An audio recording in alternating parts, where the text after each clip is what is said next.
शादी की पहली रात रानी ने कभी ऐसी सोची नहीं थी। लाल जोड़े में सजी वह पलंग के किनारे बैठी थी, मगर आंखों में सपनों की चमक नहीं थी, बल्कि एक अनजाना डर ठहरा हुआ था।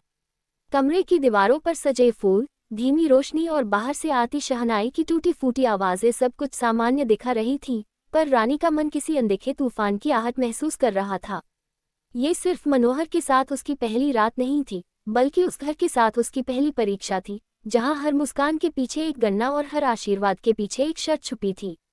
मनोहर कमरे में दाखिल हुआ तो उसके चेहरे पर थकान और उलझन दोनों थी। वह रानी को देखकर मुस्कुराने की कोशिश करता है, मगर उसकी मुस्कान में भी एक अजीब सी मजबूरी थी। रानी ने वह मजबूरी पहली बार नहीं देखी थी। शादी के मंडप में भी उसने मनोहर की आंखों में कुछ ऐसा ही पड़ा था, जैसे वह खुद भी किसी फैसले का कैदी हो। मनोहर ने धीरे से दरवाजा बंद किया, मगर उस बंद होते दरवाजे के साथ रानी को ऐसा लगा जैसे उसकी जिंदगी के कई रास्ते भी बंद हो गए हों।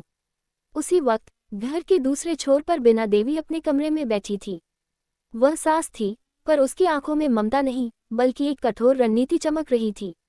उसने अपनी पूरी जिंदगी इस घर को अपने हिसाब से चलाया था, और आज कोई नई बहू उस व्यवस्था में आई थी जिसे वह सिर्फ बहू नहीं, बल्कि एक मोहरा समझती थी।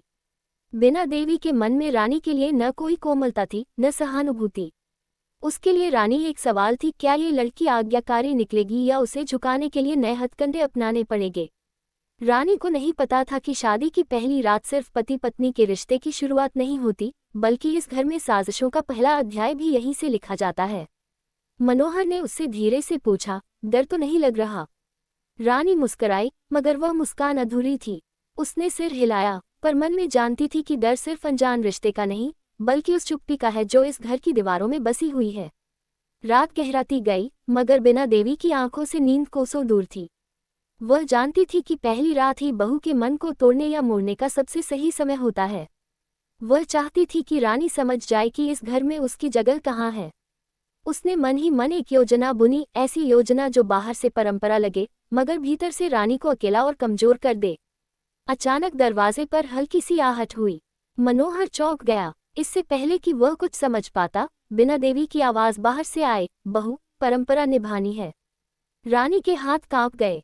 उसे समझ नहीं आया कि यह कौन सी परंपरा है जिसका जिक्र किसी ने पहले नहीं किया था। मनोहर ने भी असहज होकर दरवाजे की ओर देखा, मगर मां के सामने उसकी आवाज हमेशा दब जाती थी। बीना देवी कमरे में दाखिल हुई। उसके चेहरे पर सख्त मुस्कान थी। उसने रानी को ऊपर से नीचे तक देखा, जैसे किसी चीज की कीमत आंक रही हो। इस घर की बहुएं पहली रात मां के चरण छूती हैं, ताकि उन्हें याद रहे कि इस घर की असली मालकिन कौन है, उसने कहा। शब्द साधारण थे, मगर उनके पीछे छुपा अर्थ रानी की आत्मा तक को चुभ गया। रानी झुकी, मगर उसकी आंखों से एक आंसू जमीन पर गिर पड़ा। वह आंसू सिर्फ सम्मान का नहीं, बल्कि उस आत्मसम्मान का था जो अभी अभी चोटिल हुआ था। मनोहर सब देखता रहा, मगर कुछ कह नहीं पाया। उसी पल रानी समझ गई कि उसकी असली लड़ाई मनोहर से नहीं, बल्कि बीना देवी से है, और शायद मनोहर भी उसी लड़ाई का एक अनजाने में इस्तेमाल किया जाने वाला मोहरा है। जब बीना देवी कमरे से निकली तो उसके चेहरे पर संतोष था।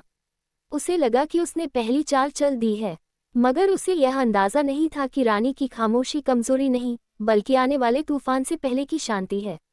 रानी ने मनोहर की ओर देखा, और पहली बार उसकी आंखों में डर के साथ साथ एक सवाल भी था, क्या वह सिर्फ इस घर की बहू बनेगी या अपनी किस्मत खुद लिखेगी। रात बीत गई, मगर रानी की जिंदगी की असली कहानी उसी रात शुरू हुई। ये सिर्फ रिश्तों की नहीं, बल्कि साजिशों, नए मोड़ों और अनदेखे पैंतरों की शुरुआत थी।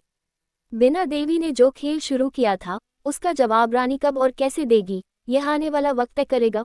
और यह घर, जो बाहर से शांत दिखता है, भीतर से धीरे धीरे जलने लगा था। सुबह की पहली रोशनी जब रानी की आंखों पर पड़ी, तो उसे लगा जैसे उसने पूरी रात सोई ही नहीं। शादी की पहली रात बीत चुकी थी, मगर उसके भीतर कोई नई शुरुआत नहीं हुई थी, बल्कि एक बोझ और गहरा हो गया था। कमरे में पसरी चुप्पी अब उसे चुभने लगी थी। मनोहर खिड़की के पास खड़ा बाहर आंगन की ओर देख रहा था, जैसे किसी जवाब की तलाश में हो। दोनों के बीच शब्द थे, मगर हिम्मत नहीं थी। रिश्ते की पहली सुबह थी, और उसी सुबह ने रानी को यह एहसास दिला दिया कि यह शादी सिर्फ दो लोगों का बंधन नहीं, बल्कि कई अधूरी इच्छाओं और दबी हुई साजिशों का गठजोड़ है। रानी जैसे ही रसोई की ओर बढ़ी, पूरे घर की निगाहें उसी पर टिक गईं। किसी की आंखों में जिज्ञासा थी, किसी में उपेक्षा और किसी में बीना देवी की परछाई। बिना देवी पहले से ही रसोई में मौजूद थी, जैसे वह इंतजार कर रही हो। उसने रानी को देखा और धीमी आवाज में कहा, पहली रसोई बहू की असली पहचान होती है। शब्द साधारण थे, मगर उनमें छुपा अर्थ साफ था। ये सिर्फ खाना बनाने की बात नहीं थी, बल्कि आज रानी की हैसियत तय होनी थी। रानी ने बिना कुछ कहे काम शुरू किया। उसके हाथ कांप रहे थे, मगर चेहरे पर उसने संयम ओढ़ लिया था। हर बर्तन की आवाज उसे चेतावनी सी लग रही थी। बिना देवी बीच बीच में ताने देती रही, कभी नमक कम बताकर, कभी सब्जी ज्यादा गल जाने का दोष निकालकर। घर के बाकी सदस्य चुप थे, कोई भी रानी के पक्ष में बोलने की हिम्मत नहीं कर रहा था। मनोहर भी वहीं बैठा था, मगर उसकी खामोशी रानी को सबसे ज्यादा चोट पहुंचा रही थी।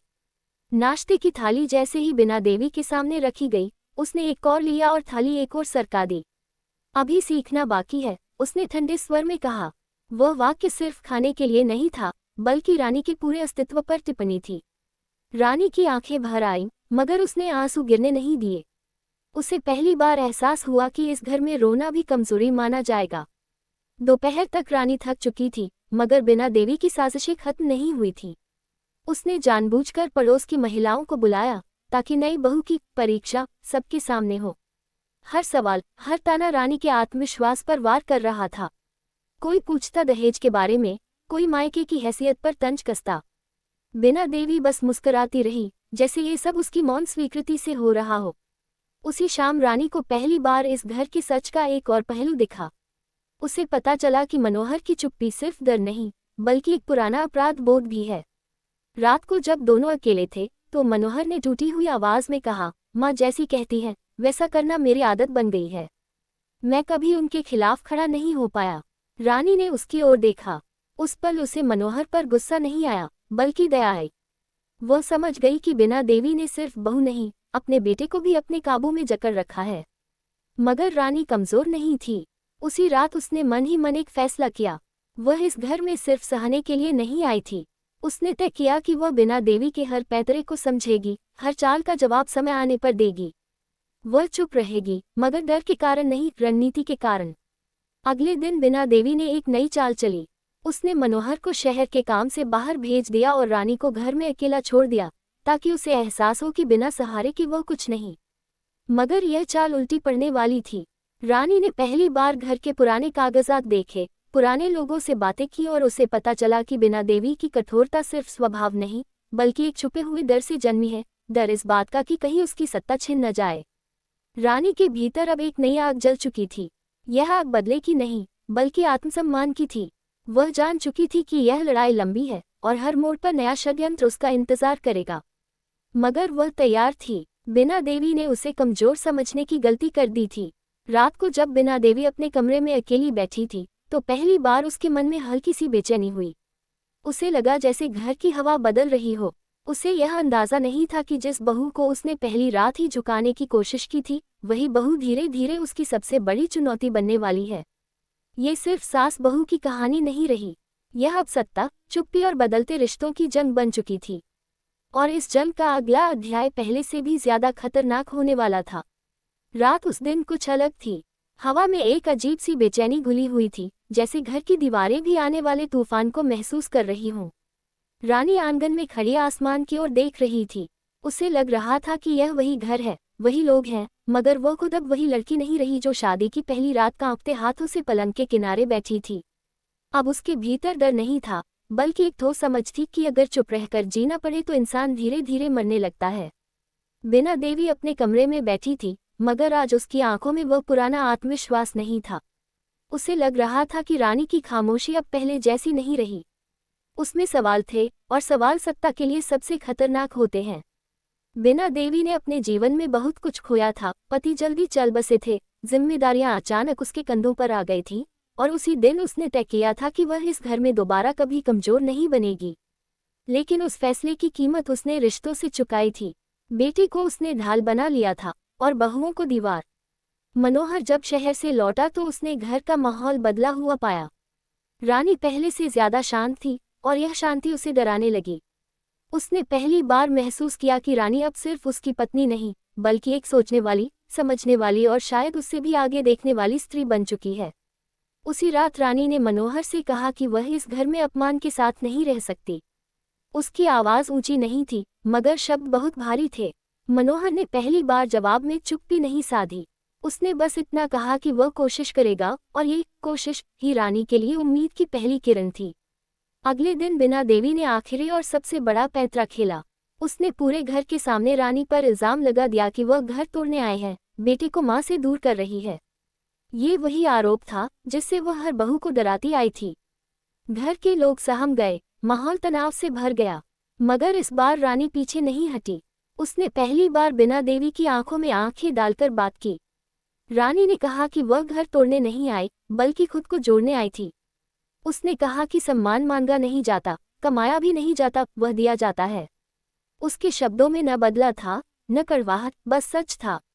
उसने बीना देवी को आईना दिखाया कि कैसे डर के कारण उन्होंने रिश्तों को जंजीर बना लिया और सत्ता के नाम पर अपने ही बेटे को अकेला कर दिया। बीना देवी पहली बार निरुत्तर हुई। उस पल उसे एहसास हुआ कि वह जिस आग से दूसरों को जलाती रही, वही आग अब उसके अपने हाथों को भी जला रही है। मनोहर आगे बढ़ा और मां के पास खड़ा हो गया।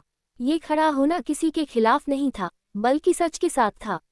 उसने कहा कि वह मां से प्यार करता है, मगर पत्नी का अपमान सहना अब उसके बस में नहीं। उस घर में गहरी चुप्पी छा गई। वह चुप्पी हार की नहीं थी, बल्कि बदलाव की थी। बीना देवी की आंखों से आंसू निकले, पहली बार साजिश के नहीं, स्वीकार के। उसने समझ लिया कि सत्ता से रिश्ते नहीं चलते और डर से घर नहीं बसते। समय बीता, बीना देवी बदली नहीं, मगर झुकी। रानी ने जीत का जश्न नहीं मनाया, क्योंकि ये जीत किसी एक की नहीं थी। ये जीत उस सोच की थी जिसमें बहू दुश्मन नहीं होती और सास सिर्फ हुक्म देने वाली नहीं। मनोहर ने भी पहली बार खुद को आज़ाद महसूस किया। शादी की पहली रात जिस कहानी की शुरुआत डर से हुई थी, उसका अंत समझ से हुआ। ये कहानी किसी बदले की नहीं थी, बल्कि उस साहस की थी जो चुप रहकर नहीं, सच बोलकर पैदा होता है। रानी ने इस घर में अपनी जगह आंसुओं से नहीं, आत्मसम्मान से बनाई। और बीना देवी ने सीखा कि सबसे बड़ी हार तब होती है जब इंसान अपने ही लोगों को खो देता है। घर अब भी वही था, मगर उसकी दीवारों में अब साजिश की नहीं, संवाद की आवाज़ गूंजती थी। और रानी जानती थी, यह अंत नहीं, बल्कि एक नई शुरुआत है।